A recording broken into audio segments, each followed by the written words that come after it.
বন্যা উপদ্রুত এলাকাগুলোতে বেসরকারি পর্যায় থেকে যে ত্রাণ রয়েছে তার মধ্যে বৈষম্য বিরোধী ছাত্র আন্দোলন যারা রয়েছে, আপনারা জানেন যে টিএসসিতে তারা এটা করছে। এ পর্যন্ত তাদের 7,200 ব্যাগ বস্তা ত্রাণ এটা তারা দিয়েছে, এবং এটা আমাদেরও ওখানে লোকজন রয়েছে, তারা মিলিয়ে এটা বিভিন্ন জায়গাতে পৌঁছে দিচ্ছে, এবং এটি ক্রমাগত সংখ্যাটা বাড়ছে। কারণ আপনারা দেখতে পাচ্ছেন যে অনেকেই প্রচুর পরিমাণে ত্রাণ সহায়তা নিয়ে এগিয়ে আসছে ব্যক্তিগত এবং পর্যায় থেকে।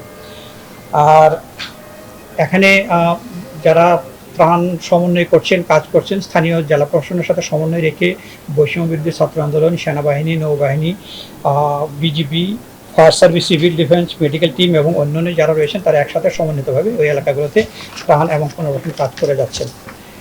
আর ফেনী জেলার আপনারা জানেন যে ছাগলনাইয়া এবং পরশুরাম দুটো উপজেলাতে খুবই দূরবর্তী ছিল এবং সেখানে পৌঁছা খুব কঠিন হচ্ছিল, যে কারণে সেখানে সেনাবাহিনী ক্যাম্প স্থাপন করেছেন, এবং সেনাবাহিনী এই মুহূর্তে আজকেও তারা তৈরি খাবার এবং অন্যান্য খাবার সহায়তা নিয়ে হেলিকপ্টার যোগে যেখানে দুর্গম এলাকা সেখানে পৌঁছে দিচ্ছেন।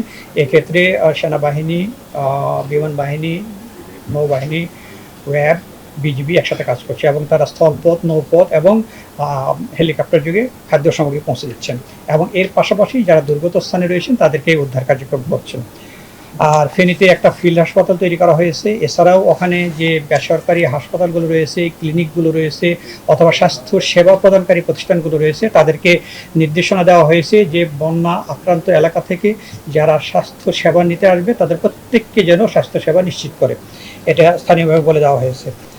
আর আমাদের মাননীয় উপদেষ্টা তিনি ফেনীতে অবস্থান করেছিলেন, কুমিল্লায় অবস্থান করেছিলেন, গতকাল রাতে ফিরে এসেছেন এবং জায়গাগুলো তিনি স্বচক্ষে পরিদর্শন করে এসেছেন। আর যোগাযোগের জন্য জেলা প্রশাসকের কার্যালয়ে একটা ভিসেট স্থাপন করা আছে, যে কারণে আমরা যোগাযোগটা রাখতে পারছি এখন।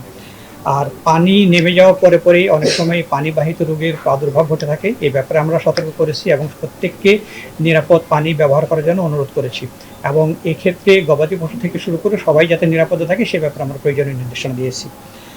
আর আমাদের কন্ট্রোল রুম খোলা রয়েছে।